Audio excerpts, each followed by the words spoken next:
Doorway to Nightmare is brought to you in part by Swanage Press.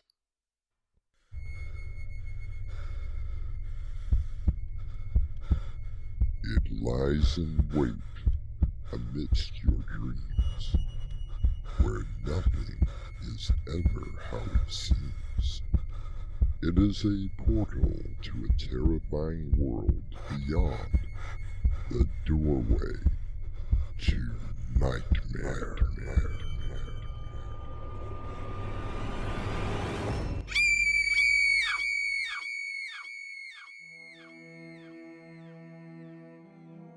Come in.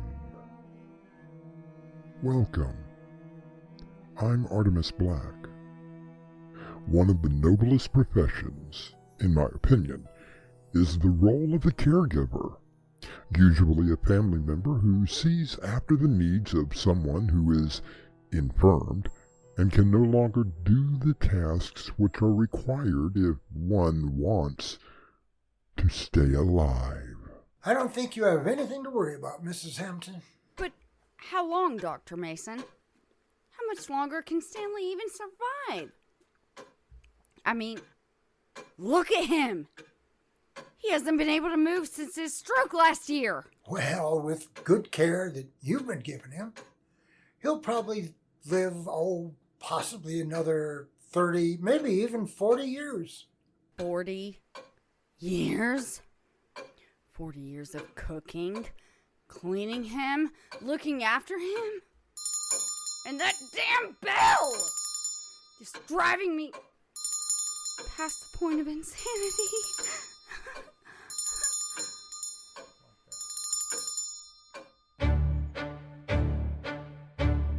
Our mystery drama, The Little Bell, was written especially for Doorway to Nightmare by Winslow Swan and edited by Crimson McKenzie. Our cast includes Crimson McKenzie, Dave Arkhipov, and Winslow Swan.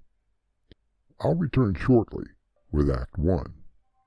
This is Winslow Swan, inviting you inside the world of my imagination, a world of mystery, madness, and murder. 10 Tales from the Maelstrom, now available at Amazon.com.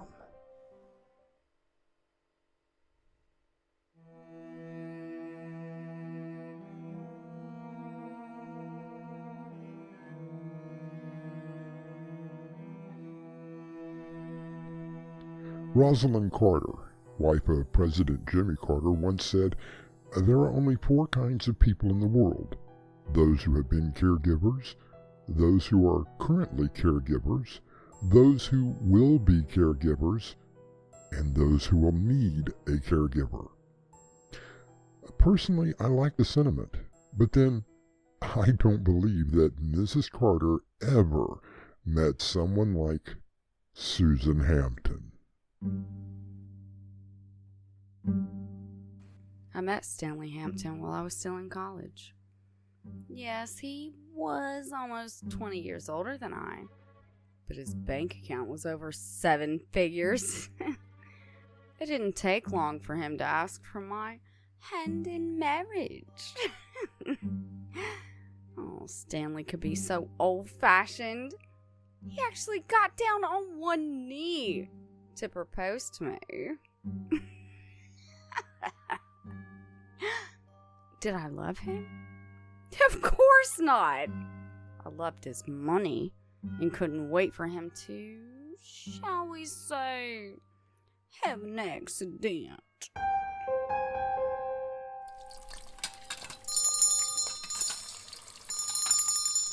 Yes, I can hear you.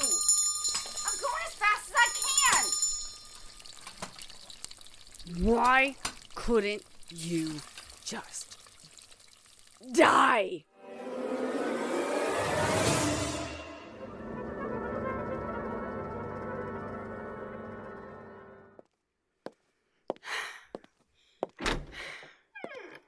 Well, what do you want now? Just ring the bell when I say whatever it is. Food?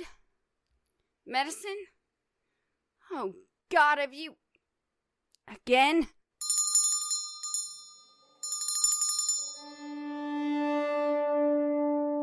Stanley had had a stroke only 6 months after we married. 6 months. I knew that he had health issues, and I secretly hoped that he would die. Then, all of that lovely money would be mine. However, the doctor told me something else. Something that drained the blood from my face. Well, I'm afraid that it is going to be very hard on you, Mrs. Hampton. But what do you mean, Dr. Mason? Is Stanley going to? I mean, well, he will recover, won't he? There's no way of telling exactly what will happen. The stroke left him completely paralyzed. He has absolutely no control over his muscles, which is why it will be hard for you. But I don't understand. Well, he'll need constant care, 24 hours a day, every day of the week. I suppose I can hire a nurse, a caregiver who can... Of course you can. You'll need a break every once in a while, but I can tell you, they are quite expensive. And it can be difficult to find the right one. And, well, you may find a qualified person to handle Stanley. The majority of the time will be left up to you. Why did Stanley have to move us so far from the city? Another reason why it may be difficult to find someone who'll be willing to come up here. It's at least a 2-hour drive from the city. I just don't understand. Why can't you find someone who will? Yes. Yes. I know how far it is, but I told you I would pay double for anyone who can... No. I understand. You've tried your best. But if you do happen to find someone,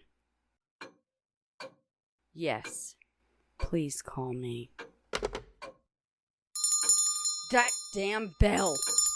The only thing he's been able to move is his little flippin' finger. And what did that fool of a doctor do? Tie a bell to it!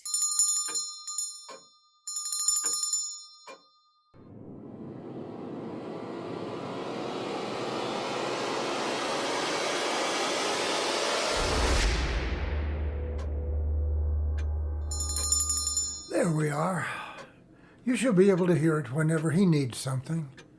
At least you won't have to stay in the bedroom all the time. But how long, Dr. Mason?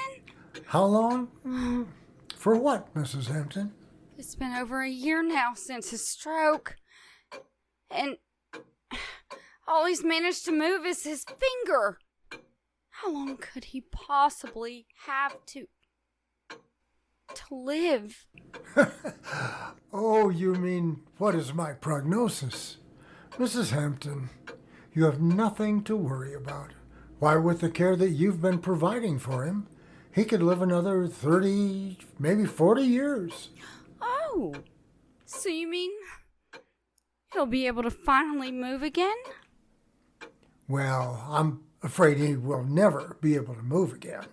Not like before. No, Mrs. Hampton, he is paralyzed for life.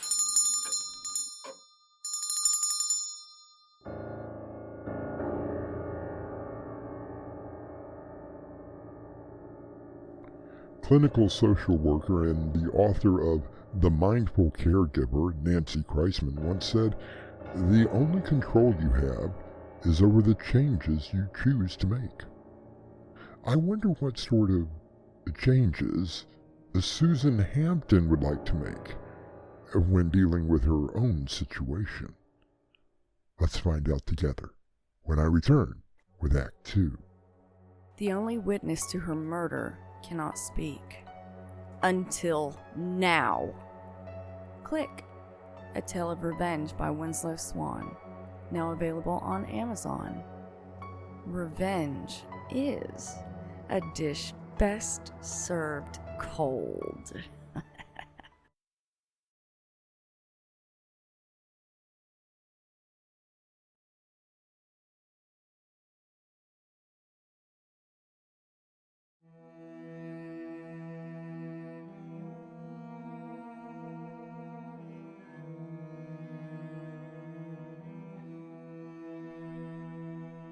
Actress Audrey Hepburn once said, "You have two hands, one to help yourself, one to help others." 30 or even 40 years. No one wanted to come out to the house to help me with Stanley. I offered room and board on top of a very generous salary. They all told me the same thing. It was just too far away for them. So it was all up to me. Damn him! Why did we have to move so far away from everything? Stop it. Stop it! I've had it! Do you hear me? Stop ringing that damn bell. I'm going to the city. I have to get away from here. I can't stand it anymore.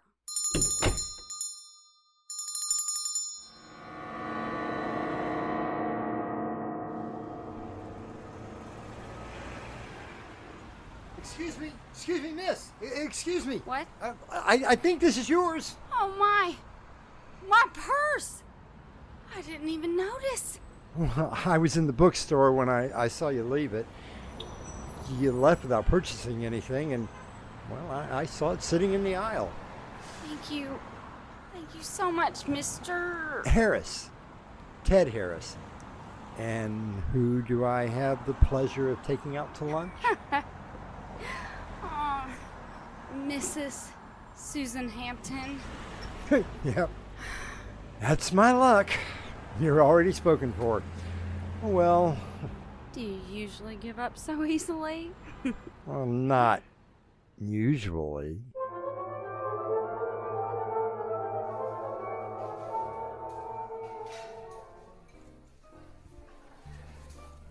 And you've been his caregiver all this time? Without anyone to help?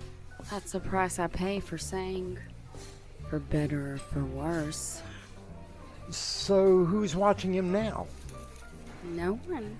You mean he's all alone? But what if something happened? What could possibly happen? He's paralyzed. He isn't going anywhere. The only thing he can move is his little finger to ring that damn bell. Well, I mean, what if his heart gave out? Or he had another stroke? It couldn't happen soon enough. So, what are you gonna do? Oh, believe me, I have everything worked out, right down to the last detail.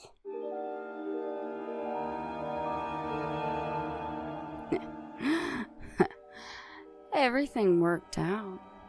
Sure. I had steel bars installed on the windows in the basement. I had a special door which could only be opened from the inside of the house going to the basement. If you were down there when it was closed, you'd be locked in until someone could let you out.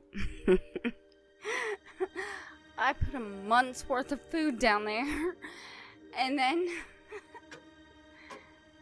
I invited Ted over. Susan, what does he want? Who knows? Who cares? You see, my dear darling husband, this is a real man. See how he holds me in his arms? How he kisses me?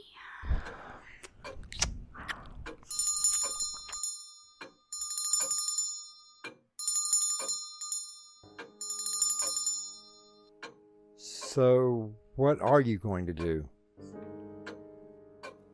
simple. The doctor will be out here in 3 weeks, and I'll be down in the basement with the door locked and no way out. In 3 weeks, without food or water, I'll be a very wealthy widow.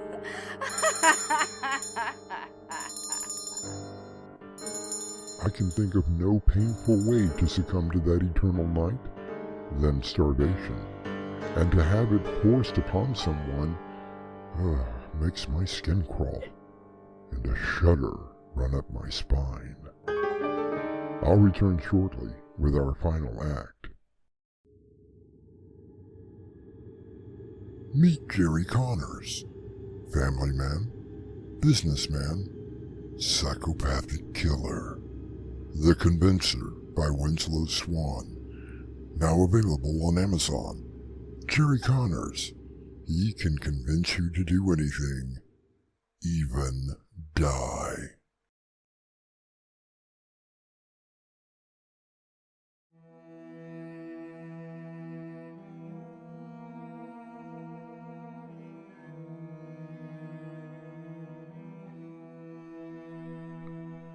As predicted, Stanley Hampton passed away of starvation.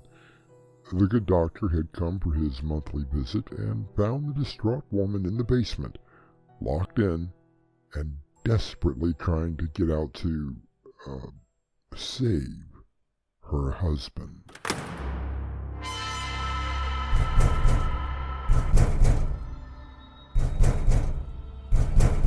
It couldn't have worked out better. Granted, it did take a little longer than I expected for him to die. Almost a whole week. But eventually, the bell stopped ringing. Dr. Mason found me, and the police were satisfied with my story. There's a stopper on the door to keep it from closing. I must have forgotten to set it when I went downstairs to get some canned vegetables. It was horrible, detective. It was horrible. Hearing that little bell get weaker every day until...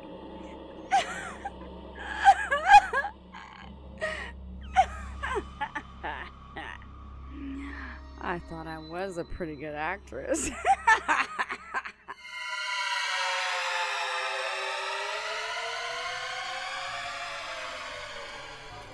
Hey, Susan! Susan, come join us. Hello, Dr. Mason? So good to see you here. How are you holding up? The reading of the will was this afternoon. I almost hated to leave the house, but then... There. It's all right, my dear. I'm glad to see you out and about again. You need to start meeting people. And speaking of meeting... Hello, Richard. And who is this charming young lady? Ted, this is Susan. Susan Hampton. This is a friend of mine, Ted Harris. Very pleased to meet you, Mr. Harris. Oh, I believe that the pleasure is all mine. Another part of my grand scheme. No one knew about Ted and me, and having the good doctor introduced socially simply sealed the plan. We waited another 3 months before finally getting married.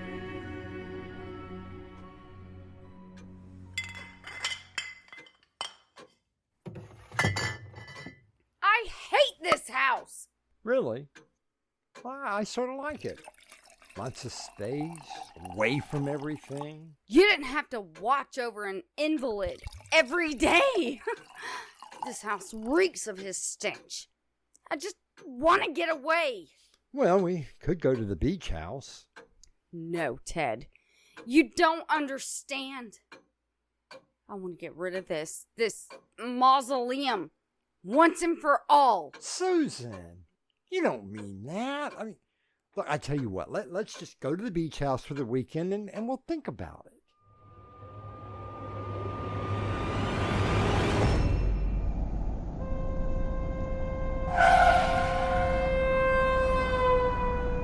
Watch the road!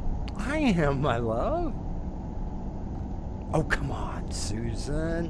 A weekend at the sea will do you a world of good. Ted! Look out!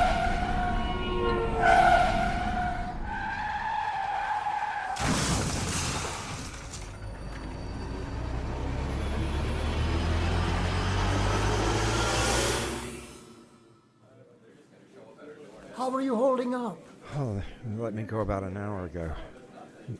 I got lucky, just some cuts and bruises. How is Susan? I'm afraid I have some bad news. Oh God, no. She's not dead, is she? No, not dead, although it's a miracle that she isn't. No, she's alive. Oh. So what's the bad news? You have to prepare yourself, Ted. She is completely paralyzed. She can't speak or move any part of her body. The only thing she can do is move her little finger. Well, Doc, how long do you think she'll remain that way? Oh, well, with the proper care, which I'm sure you could give her, she should live to a ripe old age. You know, it's funny. Her husband could only move his little finger, too. So here I lay, on the same bed that Stanley died in. I can't move. I can't talk. And they're sitting in the same chair that I used to sit at. Is my husband, Ted. He smiles at me.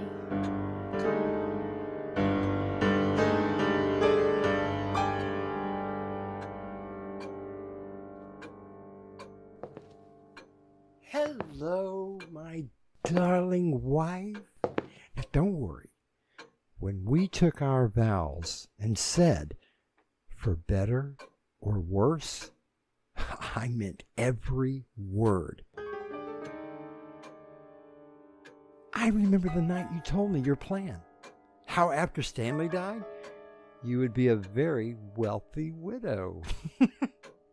And strange how I am now in that same position. After you die, I will be a very wealthy widower.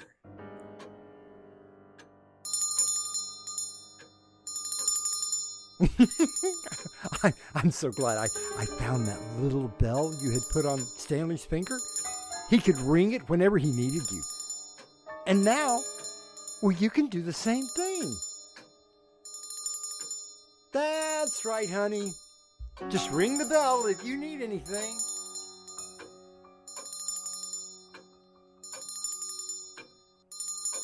Just ring the bell if you need anything. Anything at all. All you have to do is ring the bell. Just ring the bell.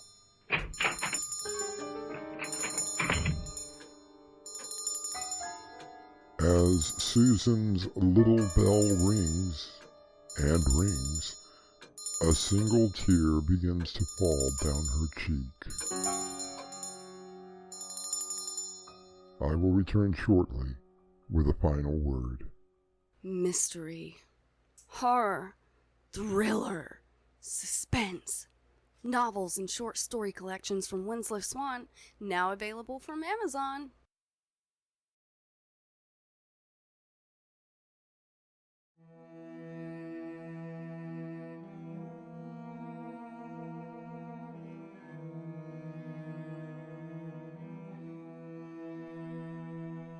I leave you tonight with the words of businessman Lee Iacocca. No matter what you have done for yourself, or humanity, if you can't look back on having given love and attention to your own family, what have you really accomplished? Our cast included Crimson McKenzie, Dave Arkhipov, and Winslow Swan. The story was edited by Crimson McKenzie and directed by Winslow Swan. And now, a preview of our next tale. I'm sorry, I don't think I heard you correctly. Well, I believe you heard exactly what I said. You actually told me that you're going to kill me? Oh, no, Mr. Beckwith. Not just kill, but murder you. I don't understand the difference. I would be dead either way. Oh, anyone can kill. But it takes a true artist to murder. Doorway to Nightmare is brought to you in part by Swanage Publications.